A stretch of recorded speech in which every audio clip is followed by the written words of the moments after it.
All right, well, welcome everyone. So I will try to do my best hosting this session. Um, I guess this has started all from last year at the Learning Planet when we were presenting the Suvemäe movie that I will briefly touch upon. But as we had screened that movie last year, we thought that for this year's session, we would focus a little bit more, maybe talking um, about presenting a little bit Quest and specifically the desk project that I will get a little bit more into, and we can show you a bit of a intro presentation video about the desk project and different project results that might be useful. And then introducing Derry and Charlie, and then passing the floor on to them for a very interesting discussion. So I'm going to start by sharing my screen in order to present a little bit Quest and introduce the different things. Let's see. Enter full screen.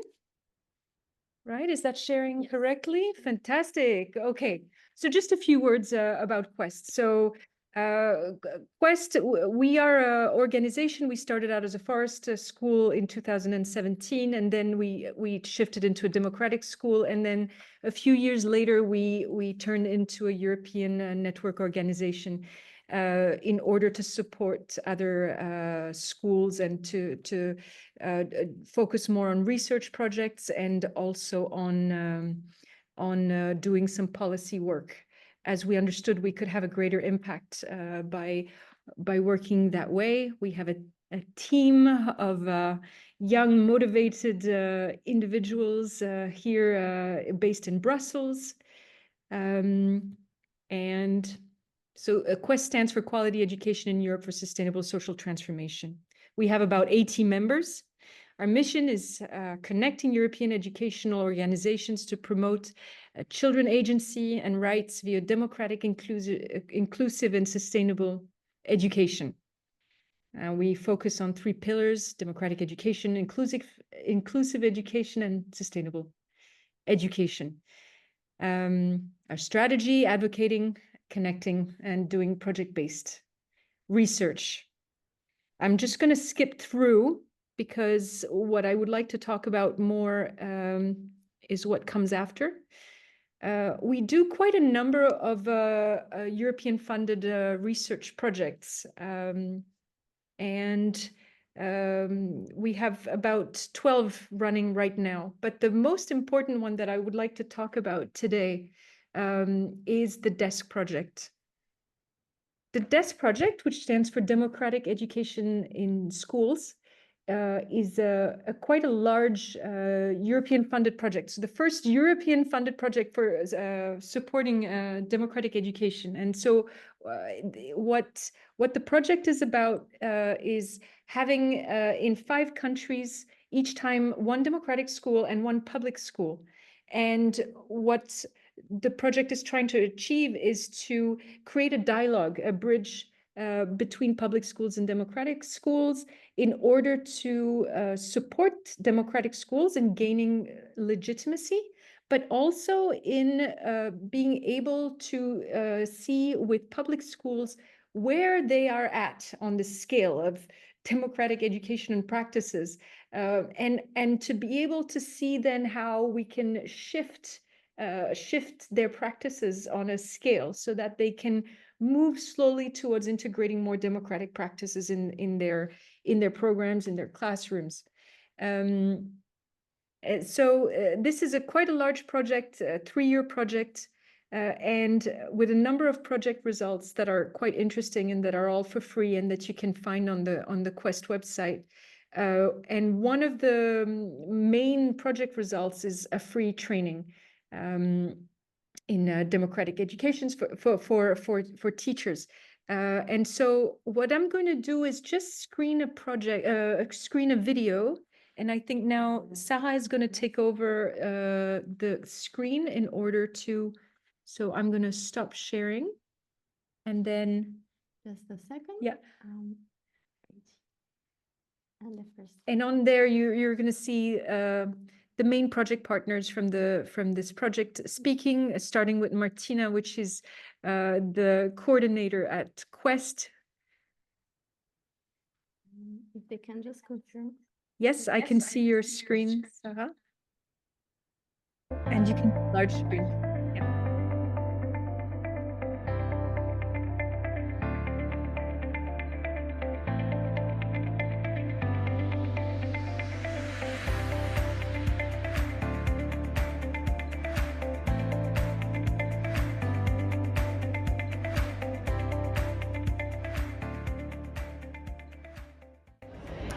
This project is an European project funded by the Erasmus Plus framework. It means democratic education in school, and it encompasses 10 partners, among which state school, democratic school, school networks, and university.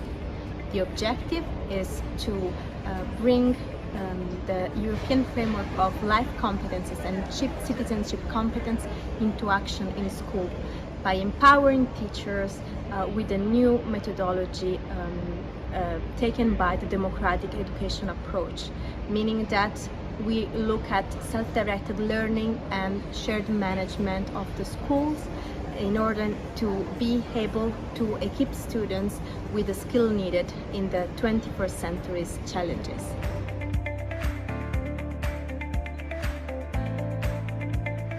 Ahora mismo estamos en la primera fase.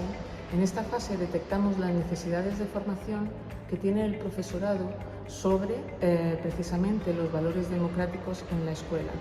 A partir de ahí pasamos al objetivo 2, que es el diseño de un plan de formación para profesorado en esta línea. La fase 3 es la promoción del proyecto mediante audiovisuales, webs y visibilización del proyecto. Y por último, la fase 4 es la elaboración de unas guías de recomendación para el profesorado que les ayude a fomentar los valores democráticos en sus escuelas de infantil, primaria y secundaria.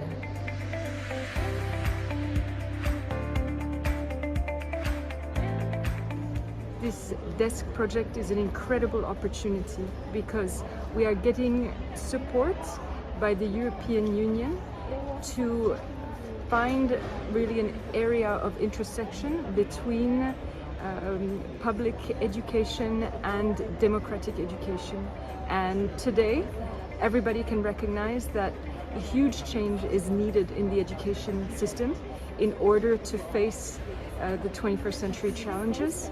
And so we have an incredible opportunity here to do groundbreaking work in order to push forward the whole public education system and also to gain more recognition for the current democratic schools so that they can continue their work and continue expanding.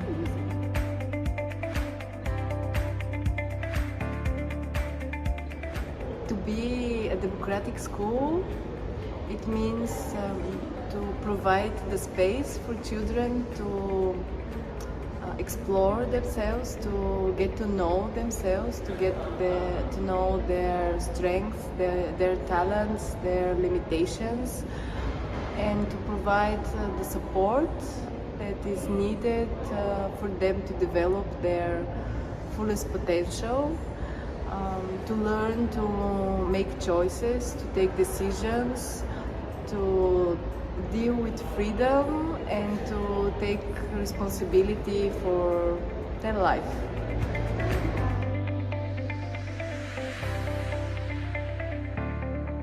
We see many positive effects. At first, to increase their well-being and their engagement, also to build up some self-confidence by children, to increase also the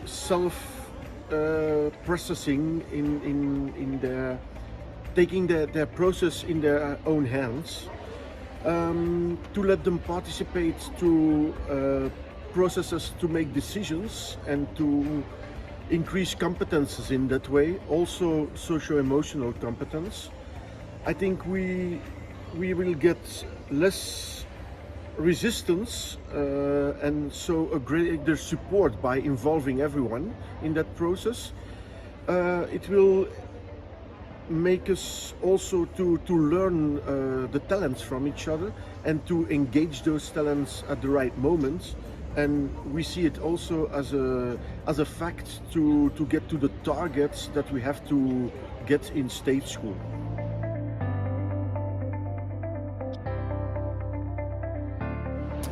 Those teachers who want to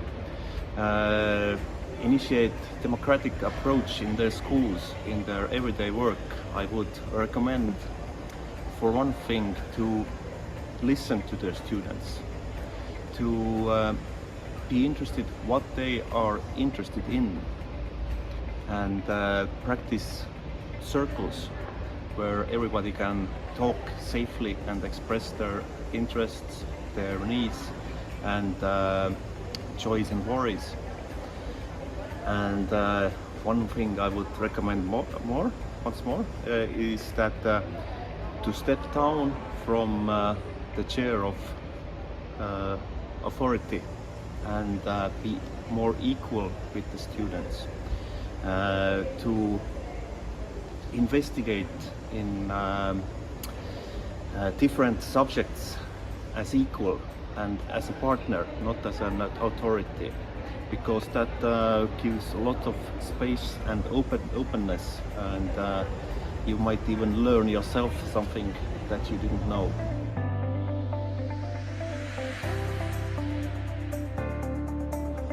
For Italian State School, DESC is an important project to improve our state at school. A good way to know new approach to spending our class and increase good relationship with pupils. Thank you. We believe DESC project is important because in the state schools in Brussels we want to encourage our pupils to engage in their own learning process. And we believe we can learn from democratic education principles how to support these evolutions as teachers and school managers.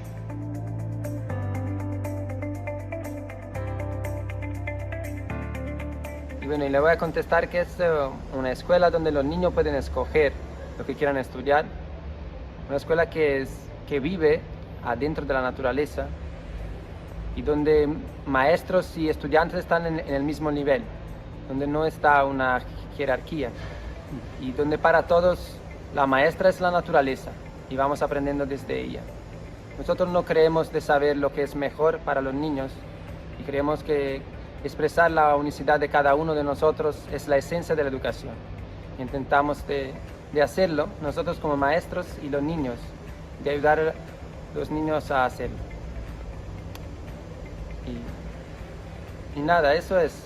Nosotros estamos intentando de cambiar pasito a pasito la forma educativa que tenemos ahora, para darle vida otra vez y para que la escuela pueda ser un lugar donde aprendemos a vivir, a estar juntos, a cooperar entre nosotros y a ser felices.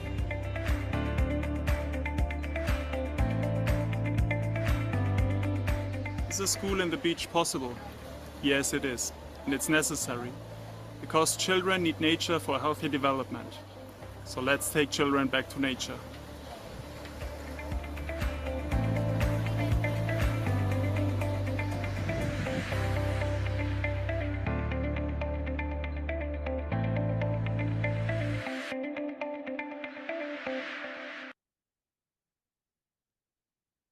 All right, so I don't know if everybody could see this video in a fluid manner. And let's see if maybe the sound can be pulled out there. Yeah.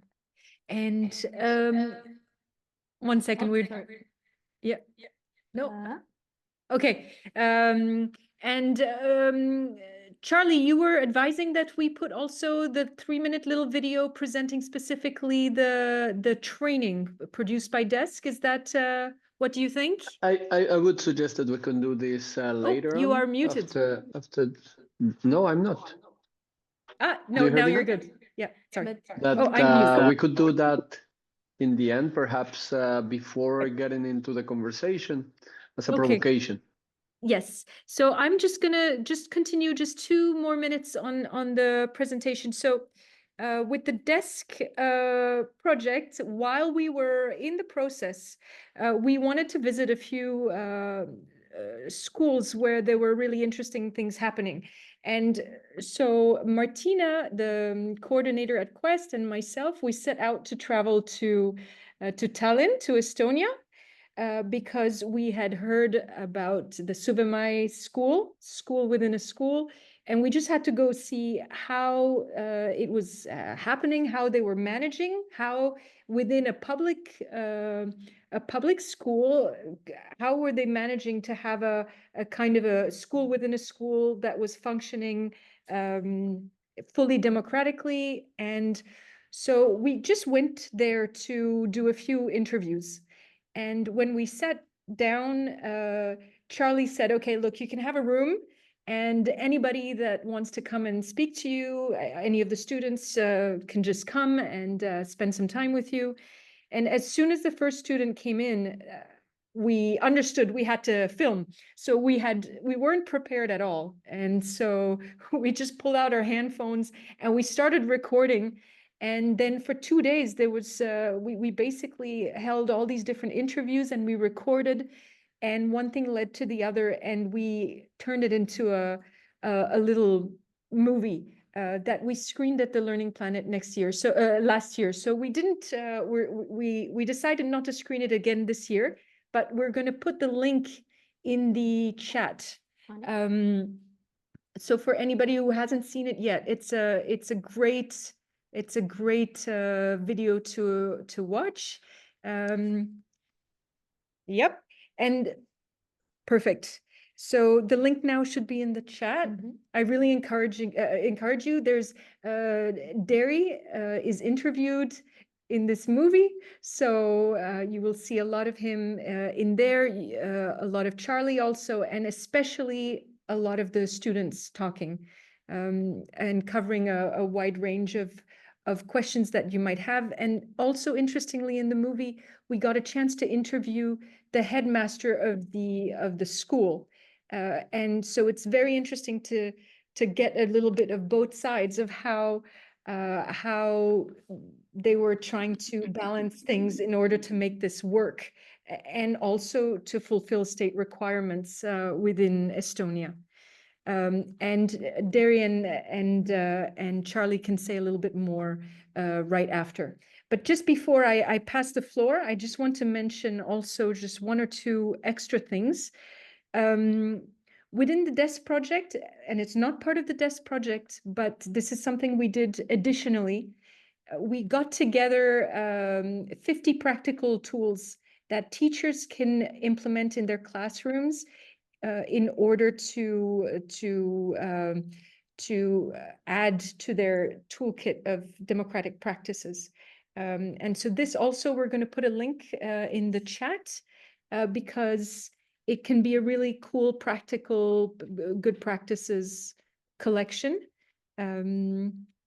So this will also be in the chat, and maybe also at the end of the session, maybe some participants here can also share about certain difficulties or tips that they might be thinking of. This was an idea that we had for this session while we were preparing for it. And yeah, and now I'm going to pass the floor. We have Derry Hannam, renowned for championing the concept of the 20% time initiative. This approach allocates 20% of students' school time to pursue self-directed projects rooted in their passions and interests. By fostering creativity, autonomy, and real-world problem solving, this method has demonstrated how student agency can transform educational outcomes. Dr. Hannam will share the principles behind this initiative and its impact. And following Dr. Hannam, we will also hear from Charlie Moreno, the visionary behind the school within a school model implemented at the Suvemäe school in Tallinn, Estonia, featured also in the movie. So This innovative framework creates smaller, personalized learning communities within a larger school where democratic education is implemented 100% of the time, and within the state requirements in place in the country. So that's also like the challenge that Charlie can also talk to us about in order to balance freedom and responsibility.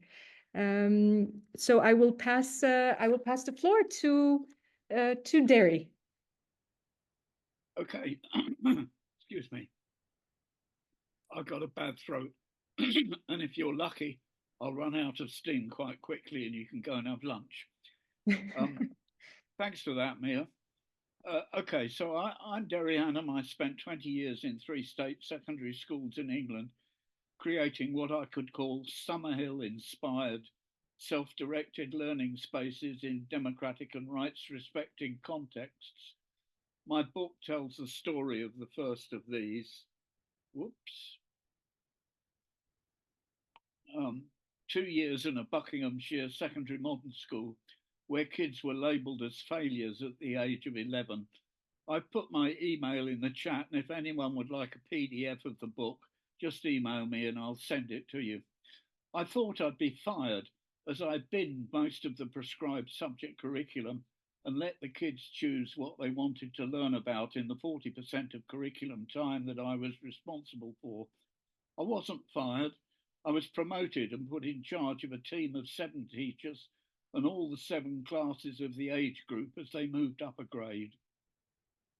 I'm still in touch with quite a few of those students as they come up to retirement age.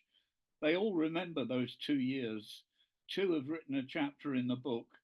And as I say, I put my email in the chat. Would love to hear from you. The crucial commodity that young people need in order to find and deepen their interests and identity and to learn how to live with others is time. Time to think, to wonder, to question, to create, to make and learn friends, to find out who they are, and a space to do it in. Yet this is the one thing that prior to COVID, most state secondary and increasingly primary schools deprived them of. Lunch hours and recess playtimes were shortened or cut.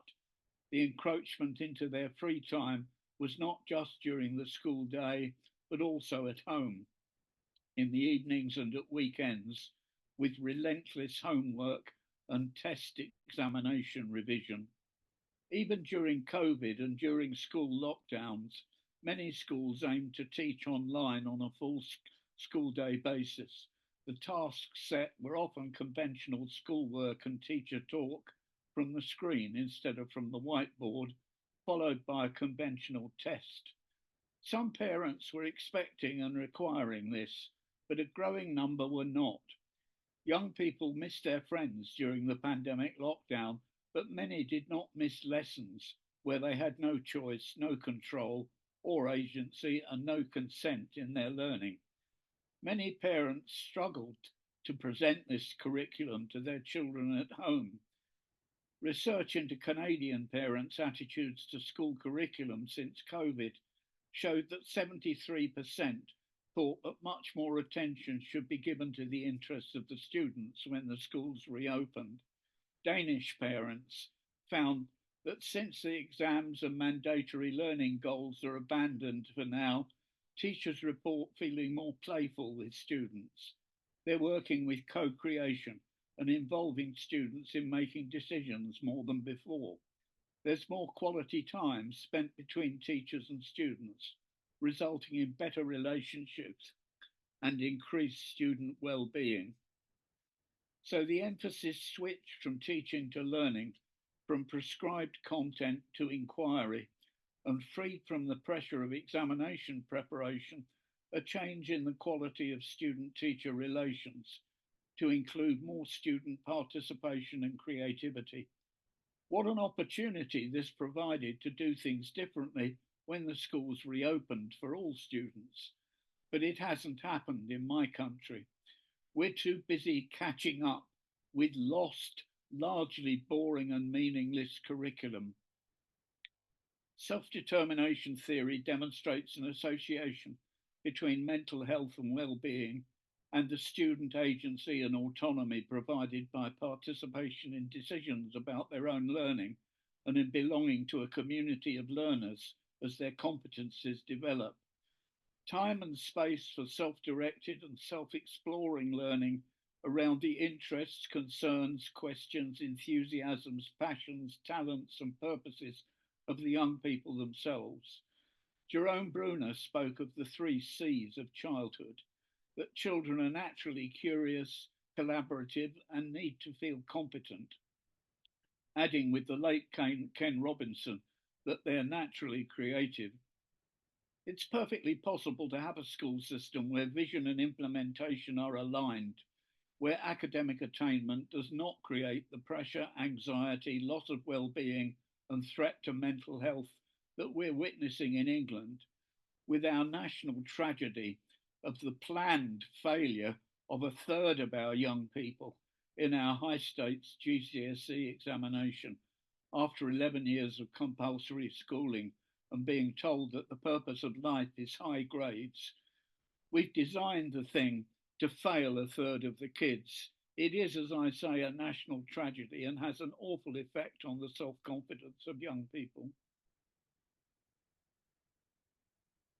Finland, for example, under the banner of less is more, has a shorter school day than most, with minimal homework, a legal maximum of 30 minutes per night in total, and none allowed at weekends, which are held to belong to the students.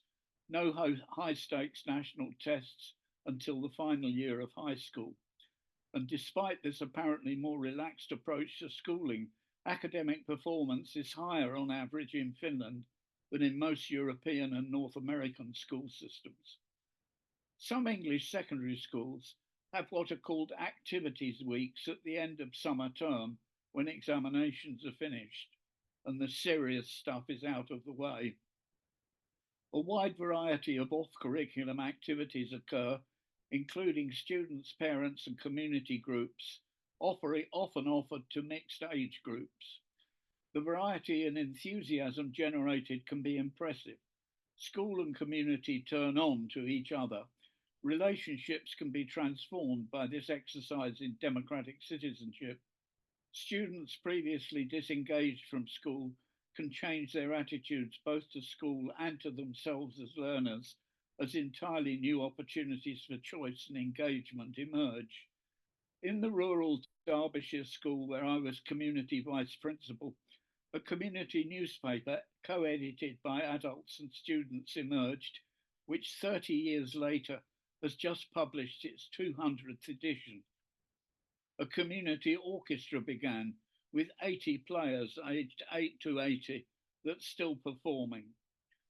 There are rural schools where many students cannot take part in extracurricular activities because of long bus journeys home, where programs of electives move extracurricular into the regular school timetable for one afternoon per week. These are negotiated between students and all adult staff around the interests, questions, concerns, purposes, passions, and enthusiasms of both.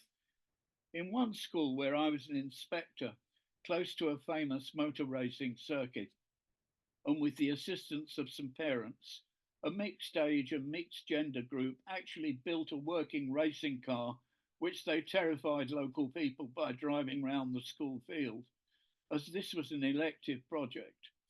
Because conventional teaching time was reduced, it was possible for the electives programme to have a budget, and if no staff member could be found, an expert could be hired.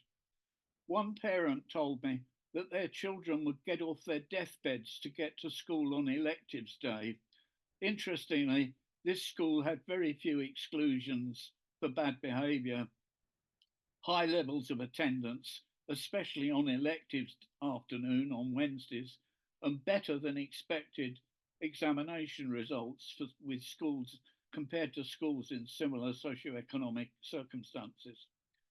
The International Baccalaureate Middle Years 11 to 16 programme personal project, the extended project qualification EPQ in our A-levels, the personal project 20% component of Rosina Dorelli's biophilic curriculum, the EdXL project qualifications. These in England all offer self-directed opportunities for those students who are fortunate enough to attend the few schools where they're available. No one questions their power of engagement or that the time allocated to them undermines standards in the rest of the curriculum.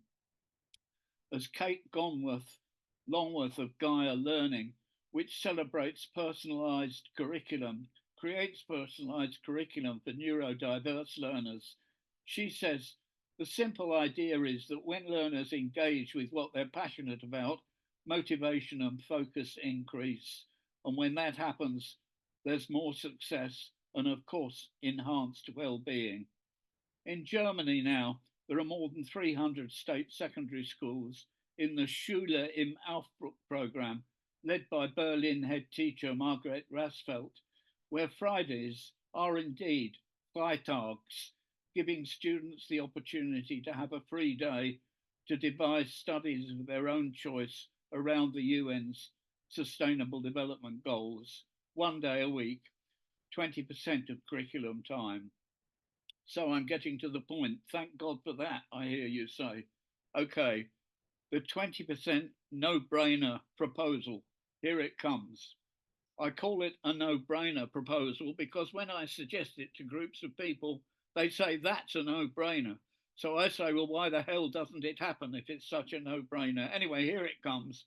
My modest no-brainer proposal is that all schools, primary and secondary, should allocate 20% of curriculum time for negotiation around the questions, concerns, enthusiasms, purposes, passions, talents, and interests of the students.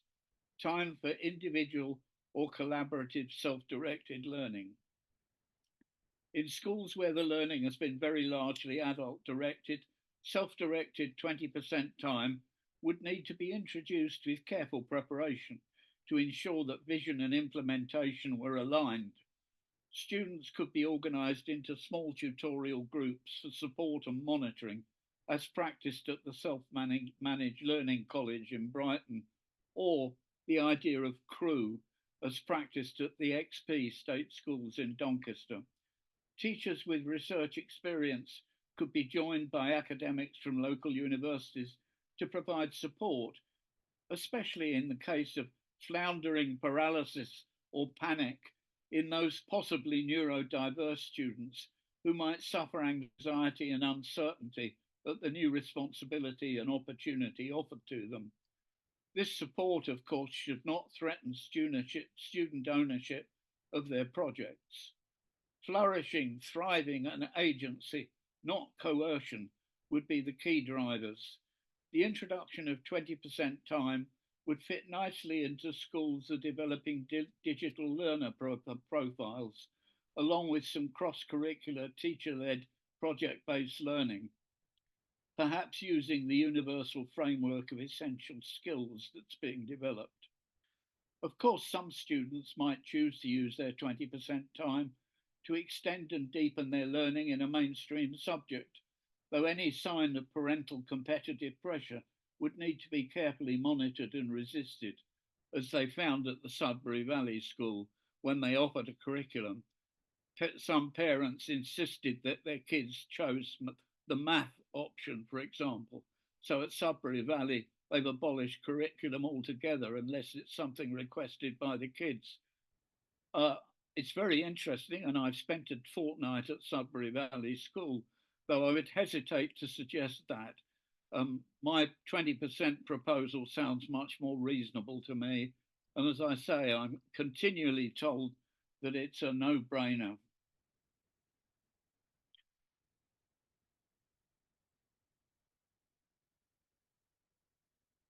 The staff could also use this time to pursue their own research questions and interests, thus becoming model exemplars of lifelong learning for the students.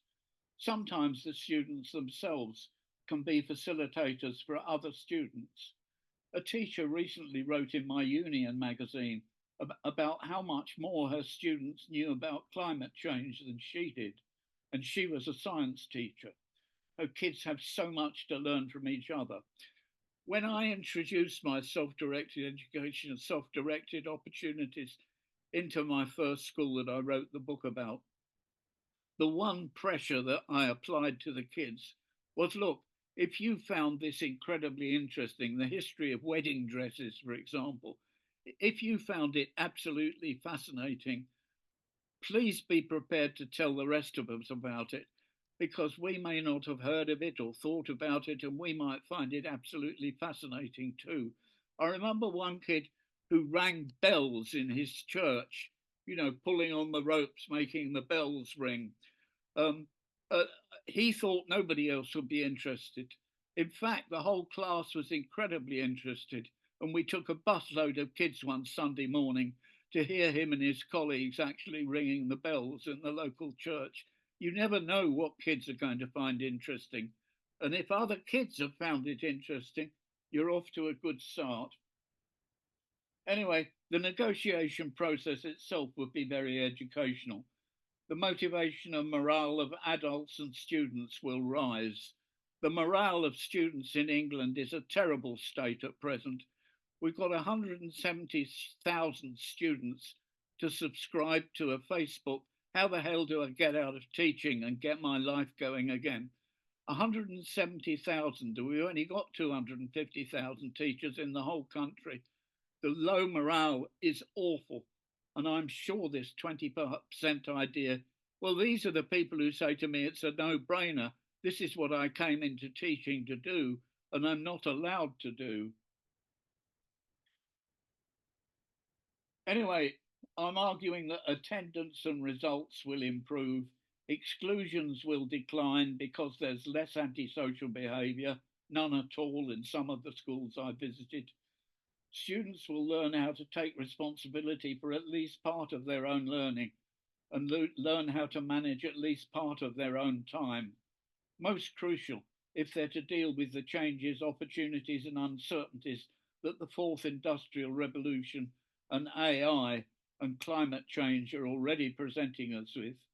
Students will learn to discover their own genius and create their own identities rather than just being defined by test scores. If paid employment declines in the future with AI and the fourth industrial revolution and universal basic income becomes the norm, young people will learn how to be unique, creative, socially responsible citizens who do not rely on full-time paid work for their identity. They'll have learned the entrepreneurial skills necessary to launch their own economic and social enterprises. 20% time could be an incubator for student-initiated small businesses supported by mentors from the local community. This would provide the extra staff to make the facilitation possible. Schools could create a 20% committee of staff and students to plan how the programme would be organised. This would require students to participate in serious school decision-making, avoiding the tokenism of too many student councils. A 20% or passion department could be created, led by a teacher of vice principal status and staffed by teachers from all subjects who chose to work in this way. It would create a team of experienced self-directed learning facilitators. It should have its own part of the school buildings, the 20% wing or school within a school that Charlie is going to talk about, where presentations of student projects and initiatives could be held. An entirely new approach to assessment would be required on process as much as finished project. Failure would be something to be learned from and not to be feared. We have two organisations, the Edge Foundation and Rethinking Assessment, with my friend James Mannion. They have much to offer here. There's a lot of work on alternatives to assessment going on around the world. The 20% department could develop digital pupil profiling, which would gradually be adopted across the whole school. 20% of students of possibly mixed ages would be in the 20% wing at any one time. Already in my country, there are teachers quietly introducing 20% time just into their own classes, sometimes under another name, such as pondering time. In the Hampshire religious education agreed syllabus pioneered by the RE department of a large Isle of Wight school, pondering time is beginning to catch on. I think that's a lovely idea. Universities could develop 20% laboratory schools in programs such as the EU Erasmus Plus funded Lab Schools Europe program, or the Needs Network. It's lovely to have Eva here from Limerick in Ireland, where maybe she could tell us a bit about the Needs program in the Q&A. Every school should be all free to organise the use of this 20% time in its own way. It could be half a day a week plus 20% of some lessons, or 2 half days, or 1 day a week, or 20% of all lessons. And of course, it was found that if it was found that as students become more motivated, the compulsory directed curriculum could be managed in a reducing amount of time, so that perhaps the 20/80 could shift towards being 80/20. The 20% proposal is already happening in the US in the 20 time movement, described in detail by Kevin Brookhauser in this book, How Educators Can Launch Google's Formula for Future-Ready Innovation. Recently, the Economist Intelligence Unit, an offshoot of the Economist newspaper, produced a report called Staff 2030, The Future of Teacher Training. It recommends 20% of curriculum time for student-directed learning. It judged that the competencies developed are precisely those needed for the future workplace of the fourth industrial revolution, and that our current school systems are completely failing to produce. Namely, self-directed autonomous learners, self-starters and creators. The 20% idea has even surfaced in the newsletter of our UK Local Government Association magazine. Can you imagine a more boring magazine? But there it is, arguing for 20%, so I'm not finding it boring at all. I think it's great. It's ironic that the evolved nature of human childhood, as described by Bruner or Peter Gray, of playful, creative, autonomous, yet collaborative young people, that this is now aligning with the needs of enlightened employers. Yet few schools or school systems seem to be making the connection. We need innovation or moonshot time, where students are free to come up with their own ideas of what they want to do and study and how they want to do it. Your students will be future ready if you give them the time, says Esther Bajitsky of Palo Alto High School in Silicon Valley. She was a member of the Economist Intelligence Unit report team. I was so pleased to see her there. Time, she says, is perhaps the greatest gift we can give to young people. Bajitsky's students use 20% of their class time for totally self-directed projects, where their natural learning instinct takes flight, either individually or more usually in collaboration with others. As in Finland, we must stop filling every moment at school and at home with prescribed curriculum.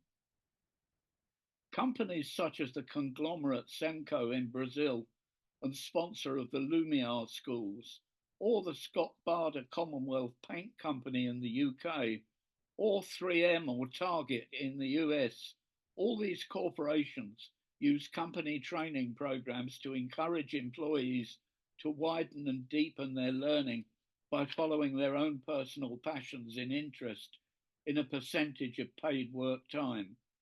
Google has introduced a 20% project where employees can follow their own ideas beyond their actual job descriptions for 20% of their work time, leading to some of the most profitable innovations for the company, such as Gmail and AdSense. Both were developed in her 20th century time by one of Esther Vajitsky's daughters, Susan, sadly just died. She was CEO of YouTube for a while. All over the world, we're seeing campaigns for change coming from young people themselves. In the UK, Teach the Future argues for a more relevant climate change curriculum. At last, it's being listened to by policymakers. there would be students in many schools who would almost certainly use their 20% for this purpose. Young people are natural learners. We need to release their creativity in time to save the planet, as so many young people have been arguing at this festival. I've nearly finished, folks, 3 cheers. But could it be that at last the natural learning potential of young people will align with the emerging social and economic needs for collaborative and creative innovators? Could schools actually become places that nurture the social and economic entrepreneurs that our future needs? People who are capable of facing up to the challenges confronting us, not least the implications of climate change. I'm very encouraged that several organisations, such as Human Scale Education, and Rosalind is here, I'm so pleased to see you, Rosalind, hi, from Human Scale Education in England. Human Scale Education is backing the 20% ideas in their submissions to the current English governmental curriculum and assessment review. One final word of encouragement. These ideas are beginning to appear in the mainstream media in several countries. I was very excited, not by Trump's election, but by something else that appeared in the New York Times a fortnight ago. In a guest essay in the NYT on the 2nd of January, it was entitled, "Giving Kids Some Autonomy Has Surprising Results" by Jenny Anderson and Rebecca Winthrop, who've just written a book called The Disengaged Team. And they quote 35 studies from 18 countries, and this is how they describe them. When students have autonomy and agency and control, they become more engaged, better able to master new schools, gain higher grades in the rest of the curriculum, and have fewer problems with their peers. And, wow, they are happier too. Well, these findings were totally replicated in my own research for the English Education Minister. So, folks, I'm there. Vote 20%. You know it makes sense. And if anyone would like I can't believe that you would, but if anyone would like a copy of that talk, I'll send a PDF to anyone who wants it. My email address is in the chat. Thanks, Mia. I've left 5 minutes for Charlie. Thank you so much, Derry, and I'm so happy that your voice held out all the way till the end of this fascinating. It's just always wonderful to hear all of this. So thanks so much, and yes, Charlie, you still have some time, so maybe you can. Yeah, thank you. Yes, yeah. I think that we will go until at least 40 minutes, right? We still have 40 minutes. So the goal is also to have some, thank you, Derry, to have some conversation here. And yeah, it's always inspiring to listen to Derry and you know, the reflections that are so articulate and so much needed. I'm going to share a very brief presentation that speaks a little bit about Suvemäe, this pilot school in Estonia in Northern Europe. But I would like it to be a bit more general in terms of what could be a school within a school. When I first met Derry, I think it was 2016 in Israel, he talked to me about, I think it was right after Strasbourg, this conference on education and democracy. And he told me about, yeah, you know, democratic education, it's very powerful, it's very interesting. You can see it was in Hadera in Israel. But the challenge continues being there, right? That most of the kids are in public and conventional schools. And as he often says, speaking of democracy in a conventional school is more or less like checking travel brochure when you are in jail. And this continues being the challenge, right? We continue preaching about democracy and the greatness of democracy, but the actual practice is very limited. So he talked to me, I remember talking to him, talking to Mike Weidman, talking to Andreas Hinz, and And he told me about the 20% approach, and that sounded very interesting. I started researching about it, and he also mentioned the case of the school within the school at the Colberian approach in Boston or in Chicago, in Boston, I think. And that really, really inspired me. At that moment, I was in the middle of my PhD research. I was researching a democratic school in Spain and connecting the practices of democratic education with the theoretical framework built towards an education for social justice and inclusion. When I finished these studies, I went back to Estonia, where I had lived already for almost 10 years at that time, 2000, and no, even longer, 12 years, 2018. I started working in it's an NGO that started in the US called Teach for America. And it spread all around the world. In Estonia, it's called Young People to the School. And basically, I was working there.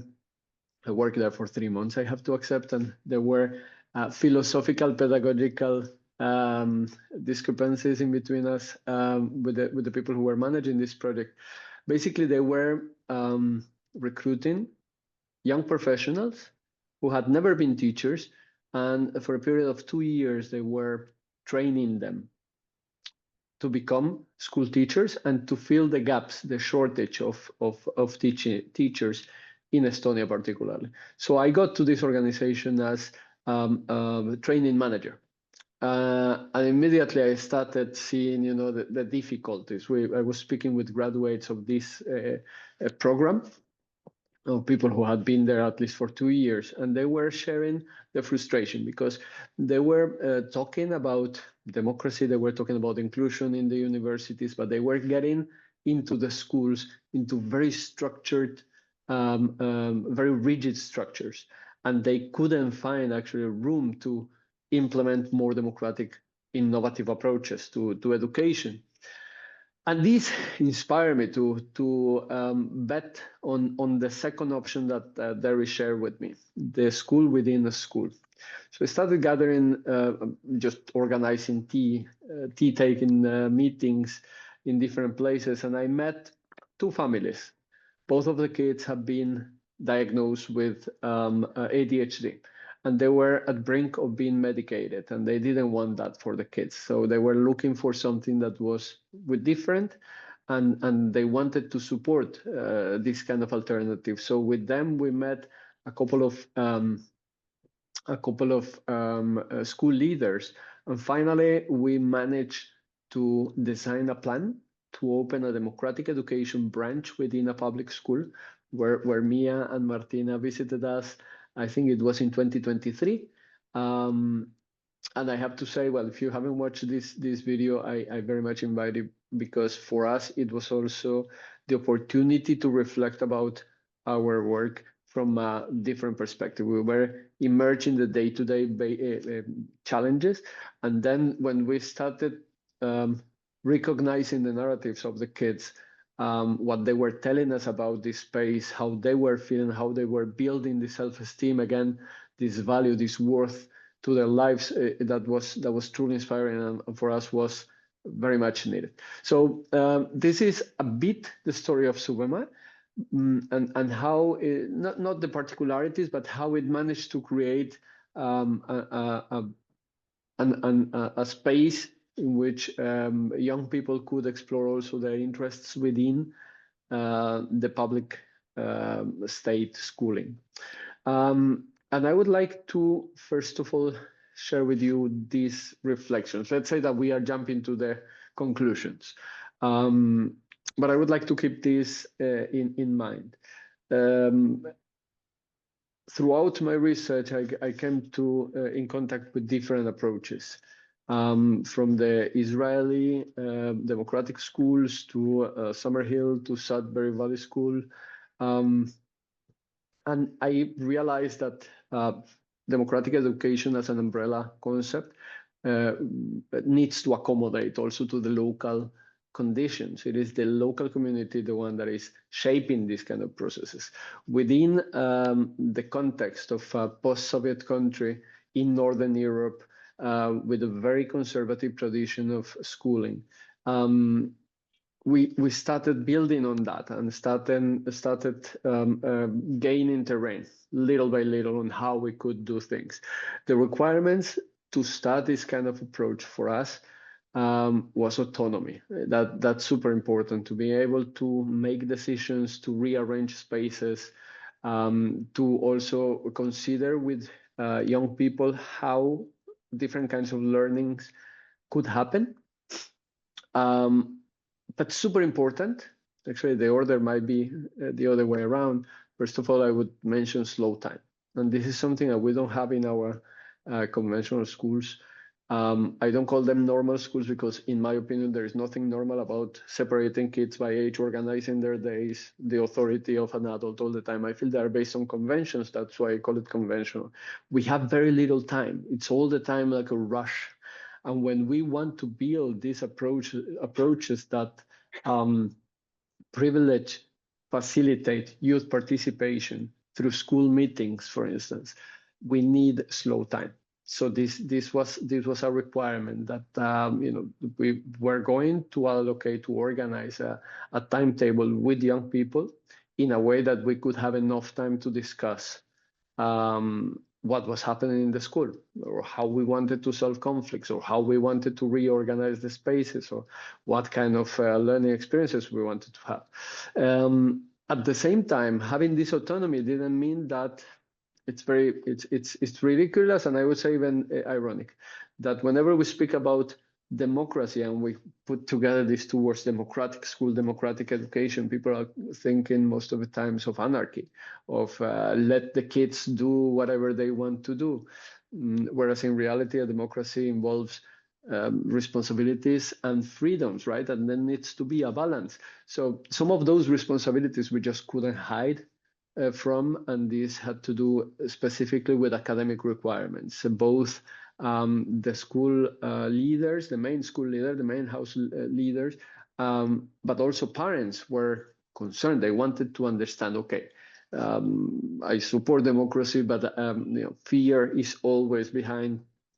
Well, it's a motivator in our lives in a way. Influences our decisions radically.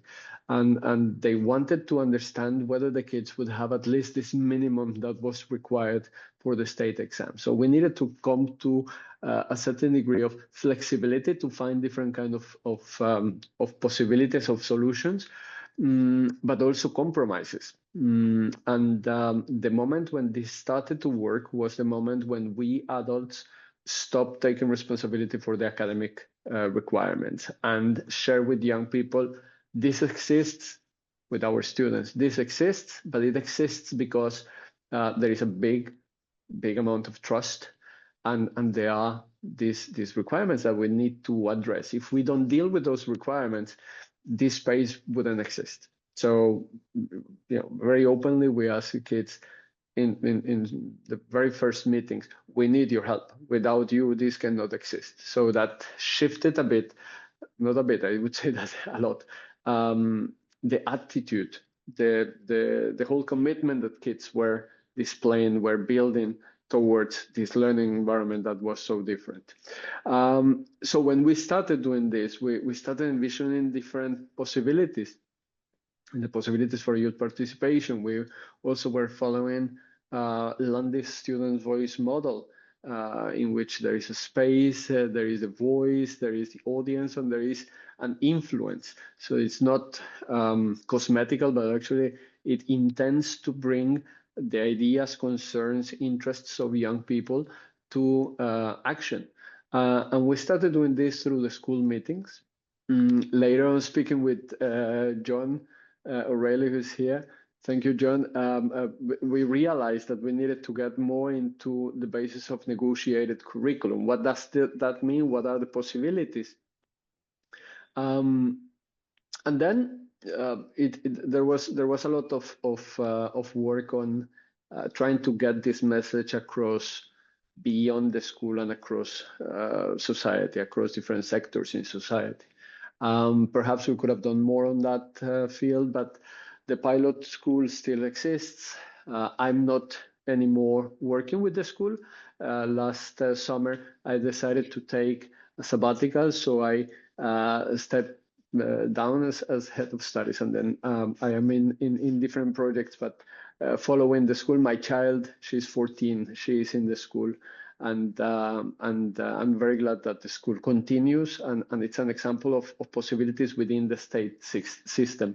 So if you haven't watched the video, please, I invite you to watch it whenever you have the chance. Now, some of the characteristics of Suvemäe, of this particular case of democratic education within public schooling. On the one hand, the idea, the perspective of democratizing decision-making mechanisms was very strong. We kept it. Nowadays, twice a week, young people and adults get together to talk about, decide on topics that are important to them and important to the school, for the school in order to survive and to continue to become stronger. Students were involved in different levels. One of those, for instance, was creating the timetable, also analyzing the curriculum, and I will speak about this briefly, and also what kind of assessment we wanted to implement, how we decided that if there were let's say official requirements, in what way we wanted to demonstrate that those requirements have been met, if this was more of an interest-based activity, in what way we wanted to build on that kind of scheme of where do I want to reach, what do I want to learn, how do I want to learn it, how I'm going to share it with the community. And this was a collaborative process. The second thing had to do with self-directed learning, but again, this is a space that had to get into compromises. Being part of the state schooling system, there were lots of pressure in regards to academic achievement. There were open questions, as even from colleagues in the main house. So your children don't do anything, are they remaining stupid? So this adult-centric perspective of childhood as a savage and as imperfect.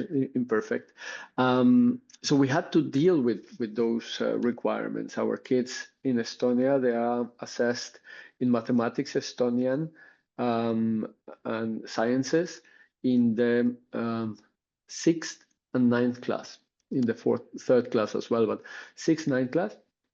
So we devised an approach in which the timetable could be organized in different ways to deal with formal learning of certain subjects.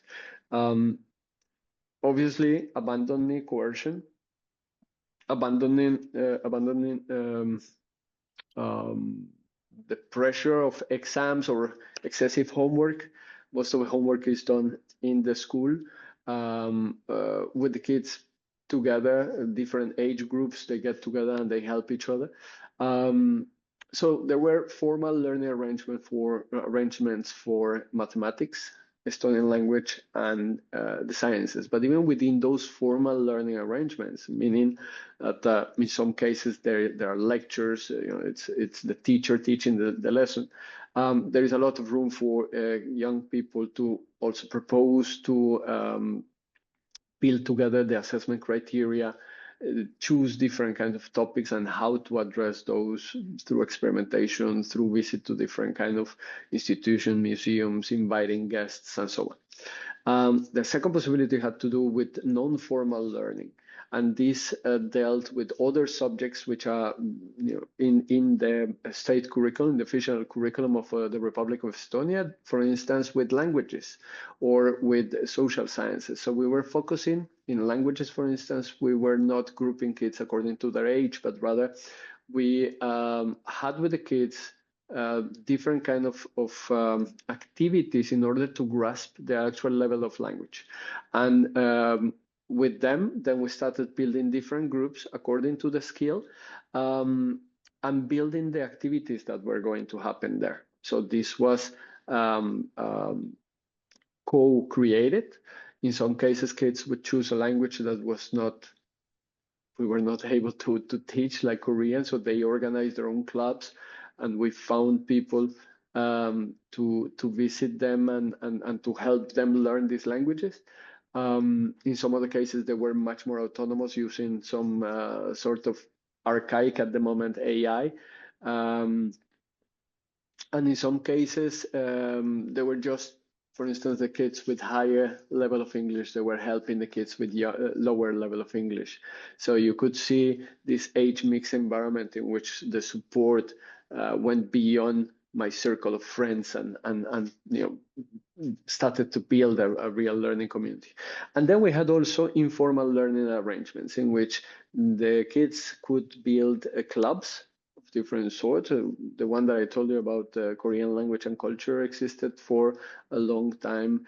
There were carpentry clubs, there were chess clubs, mental health club, in which the kids were, with the support of a social pedagogue, providing each other with support in moments of crisis, in moments of difficult mental state.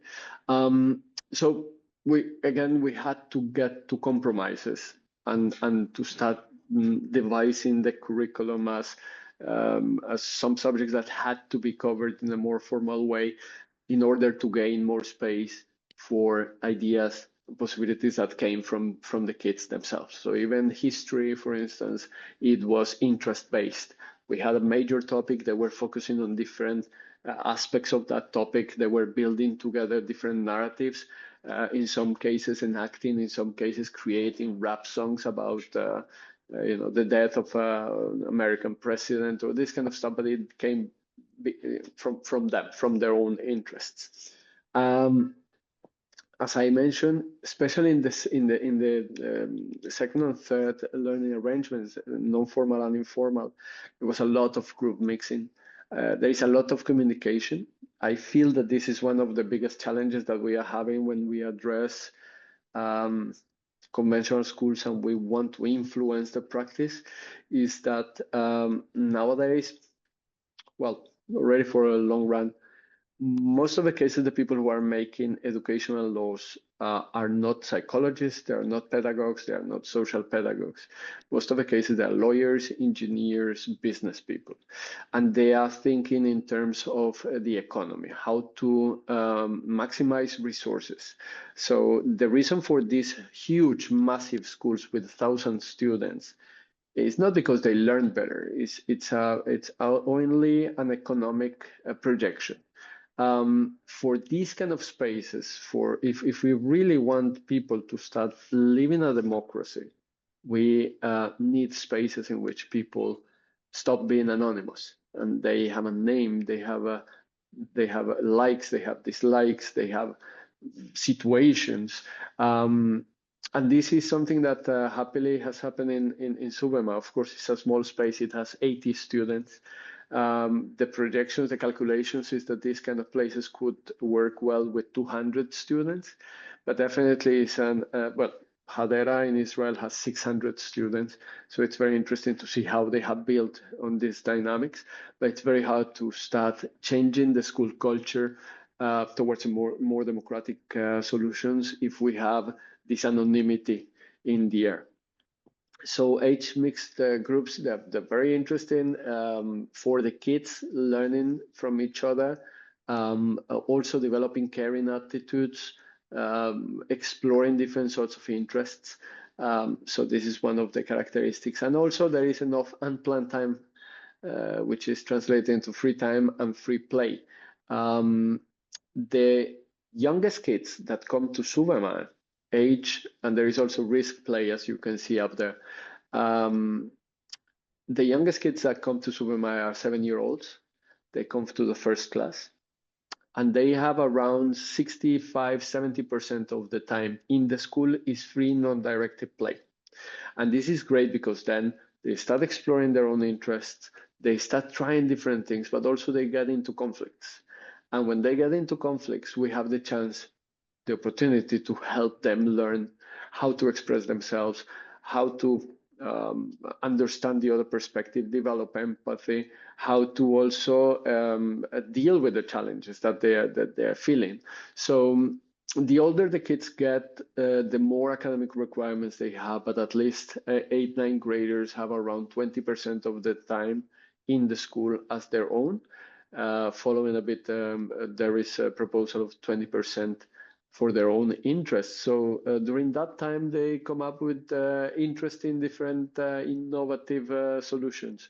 Of course, another challenge that we have is finances. So you will see in the movie that documentary made by Quest that there are resources, but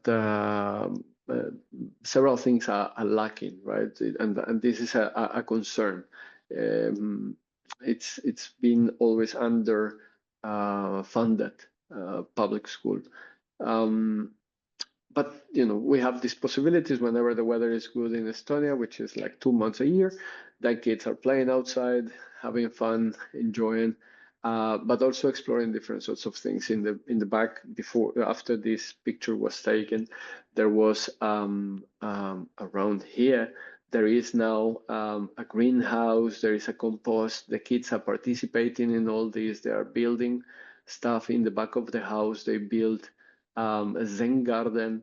So the school is moving, and I feel that this is one of the most important things within these kind of approaches, is that there is enough flexibility to implement different sorts of solutions.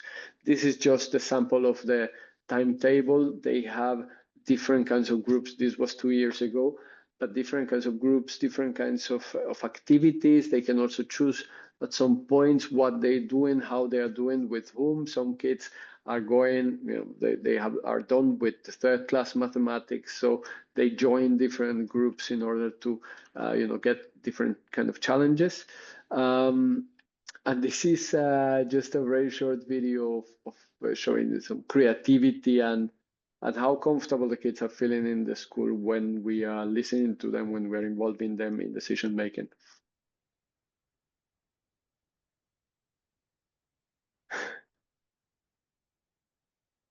They fixed this trumpet. It was broken, so they were making music around the school, and that was funny to some and very annoying to others. Okay, we already saw that. And that would be it from my side. I would like to invite you all to watch the video, and also to the Democratic Education Conference. European and international meeting will happen in August in Belgium. If you are not yet, please join EUDEC, the European Democratic Education Community, and also the Right-Centric Education Network. We are gathering forces. We are trying to get together, and it would be great if you could join us. So let's now open the floor. Maybe there are questions, or you would like to show the video. We can share it also with on the chat, and so we can have more time to conversate and exchange ideas. Thank you. Did anybody mention that Suvemäe translates to Summerhill in English? Yes, that's a good point. It was a choice by the students. There were several possibilities, and they all chose it. Some of them have actually been to Summerhill, and they were enchanted by this possibility. Yes. We would like to listen to you, so please, the floor is open. Kenny. Yes. Hey, first of all, it's amazing to connect with you again, with some of you. I don't know everybody yet. But I had a question for Derry regarding a sentence that you said in the Suvemäe documentary, and that's the one about Andreas Schleicher, where you say that even Andreas Schleicher is expressing that we have to stop what we're doing because we're creating robots. And my question is, like, when did he express this? Is it written down anywhere? Because lots of people knows Andreas Schleicher as one of those people you have to listen to. So I'm just wondering if there's a valid resource of this. First of all, you're a great resource, Derry. You've already said it. If there's more it would be amazing to receive this. I didn't hear the last bit, Kenny. Was it something very rude about me? Schleicher, yeah, Schleicher's now famous for this. I think Schleicher got fed up with going to places where Pasi Sahlberg was there and Hattie from Australia. He got fed up with being accused of corrupting the whole world's education system with his damn PISA league tables, just looking at mother tongue mathematics and science results. And I think he had a genuine road to Damascus experience where he realized that in narrowing, this had had a narrowing effect on curriculum around the whole world, and that was destructive of children and also destructive of the talents of children that the world needed, the creativity and the curiosity. I think it was a genuine conversion. He doesn't actually overtly criticize the league table approach of PISA, but he's certainly talking about a much wider range of qualities, skills and assessments. And there's no doubt OECD is doing some interesting work on the kind of things that we would value, the soft skills, recognizing how important they are and how they can be assessed. I think it's difficult, this question of assessment. I don't think we can totally get away from it because it's closely associated in public school systems with accountability and money. And I think it's reasonable for people to feel if they're going to pay taxes for a state school system, there ought to be some way of knowing what it's doing. And of course, an awful lot of what it's doing at present is harmful. And we have to get that across. But I think it's also important to get across the good bits, if you can find any, which is why I was encouraged by the New York Times article. There is good work going on all around the world. And Charlie's example is part of it. Thanks, Derry. Thank you. There was thank you for the comments and the messages. There was a question by Chris. What is the interaction between Suvemäe and the state, either local and national? Yes, the kids in Suvemäe, they take the same state exams as the rest of the kids in the country.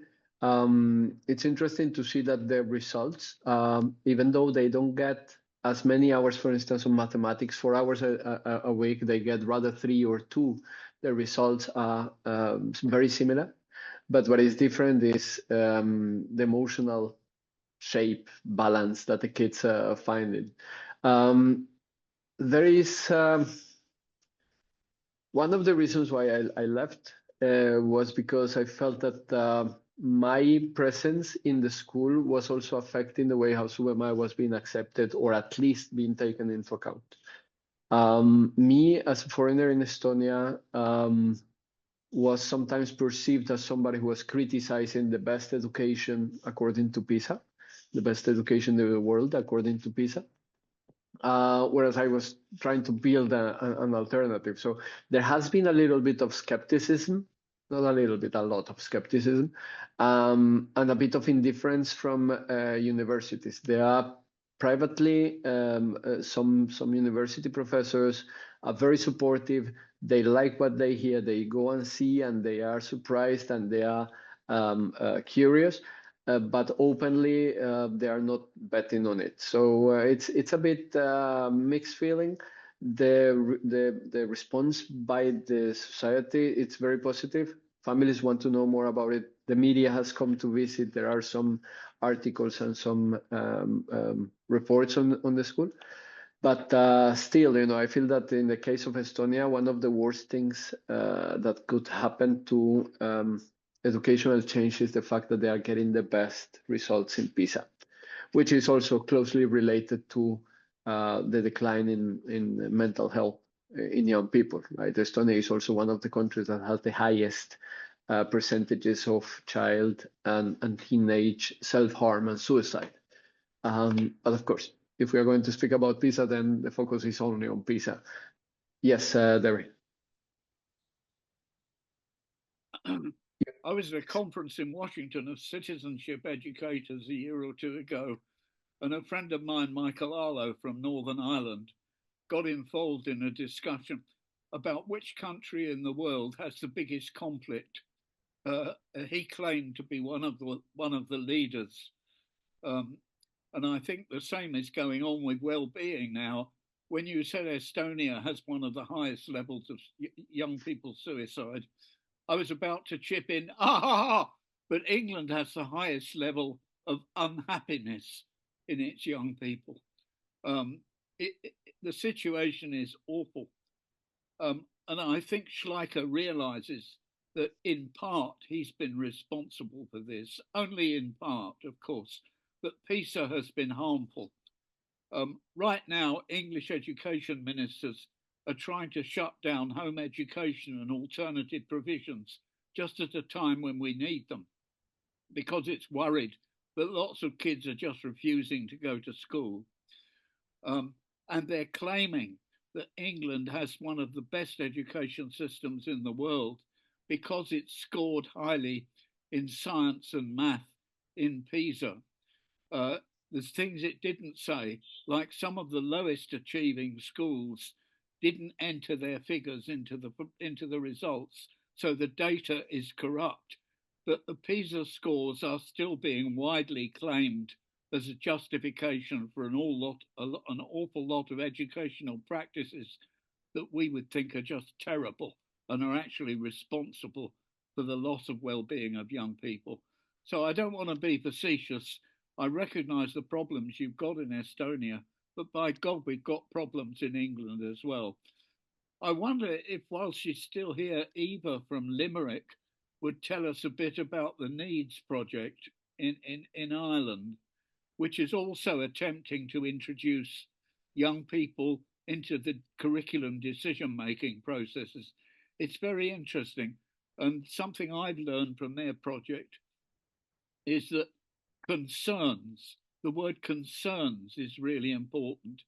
Trying to unearth what the concerns of young people are and address those. But I think she might be in a meeting where she can't speak. Are you still here, Eva? She's still got a... She's not answering, so I guess she can't. She was in a co-working space. I can chip in there, Derry. It's John O'Reilly. I'm supervising Eva's PhD. So, yeah, you didn't pick up on my little dig at you earlier on. But anyway, Jono, I don't think of you as Jono. I've got a grandson who's a Jono. Yeah, I'm so sorry. I don't know if anyone would refer to me as such, but it's thanks for today, by the way, everyone. Yeah, with Needs briefly, we're focused on. I think it's a very interesting thing. Both yourself and Charlie mentioned time, and I think time is the crucial thing. If anything is to be taken seriously, if we are sincere about it, it must be given time. So what we're doing with Needs, which stands for Negotiating the Essentials for Education in Democratic Societies, is we have worked with government and policymakers to use a space in our lower secondary school curriculum, which is 100 contact hours over 3 years, where students use curriculum negotiation to develop learning with their teachers in a form of co-inquiry that starts with the questions: what are you concerned about yourself, and then about the world around you that you'd like to learn more about? And the reason we focus on concerns is based on the idea that if I'm interested in something in the modern age with sufficient technology and motivation, I can go off and pursue it myself. But the concerns that we face into, and a lot of them were mentioned by yourself, Derry, whether it's climate change or cost of living crisis and so forth, these are things we can only begin to understand, never mind solve, through collective endeavor and collective intelligence. So it's based on that. And at the moment, we're working with 4 schools. We have our curriculum agency and our various support agencies working with us. And so what we hope to do is demonstrate what is possible when you use this space within the curriculum, the formal curriculum that can be done by any school anywhere in the country, to illustrate what is possible. And it's based on other work, previous work I've done in Limerick with pre-primary, upper primary, and 4 secondary schools, lower secondary, where we found extraordinary things when you opened up that space for students to properly kind of demonstrate what they're capable of. And it's got all kinds of other connections with children's rights and assumptions about childhood, etc. So we're hopeful that we will bring this to Europe. In fact, Charlie had been part of a consortium I put together to apply for Horizon funding. And at the moment, I'm working with Mia. Sarah, I haven't met you yet, but with Quest, where we will hopefully get work going on that. And the ambition is that we bring this kind of, because it's an interesting question. Charlie, you mentioned structure a lot, and that structure can stultify, and I think you're right. But equally, I think especially where schools come to this from nothing maybe, and come from the traditional system where everything is structured to death, a certain structure is necessary at the very least to initiate the process. So we have this 10-step process to begin the negotiation. I won't say more than that, but watch this space. We'll have more coming out of it. Great points, John. Thank you. Derry, you wanted to add? I just wanted to apologize to John. I didn't realize who he was. Why are you hiding your face, John? Well, okay, it's very simple, Derry. We had this big storm and power cuts, right? Which we've only just had resumed. And I'm sitting here in a robe to keep myself warm. So I didn't think in such august company that it was appropriate to appear so disheveled and, you know, unkempt. Oh, show their camera, show their camera.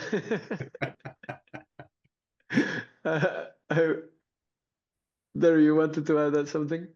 No, that was it, really. I hope he's still speaking to me, because I think the Needs Project is fantastic. I agree. I wanted to address one comment by Sari, and John mentioned it. When I put up the autonomy, I was referring to the project itself, right? To the need for this small community, or semi-small, to be able to make decisions, make mistakes, learn from those mistakes, change things. So there is a high degree of autonomy and flexibility that is required. But definitely, yes, we are keeping an eye on how the kids' agency is boosted. And there are adults who might undermine that agency, both teachers or parents or people around. Whenever that happened, during the time I was there was the idea that everything needed to be addressed. So we were inviting families, we were making agreements, we were helping them also deal with the frustrations, because I think this is a big part. We tend to, we have created this division in between school and home.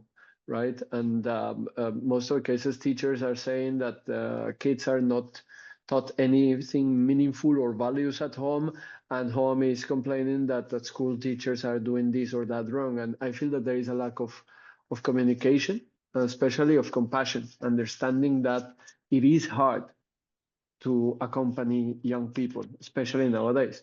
So there was a lot of communication with families, with the families and parents who were fearful that their kids were going to fail, and our approach was simple. Failure is positive. If the kid learns how to take responsibility by failing and being surrounded by a supportive community, it's great. It doesn't have to be like everybody goes at the same pace, right? It takes longer for others. But the important thing is that they get the tools to deal with the challenges. So we were trying to address that in order exactly to help them develop this agency that we can see in some of the graduates. I'm very glad about that.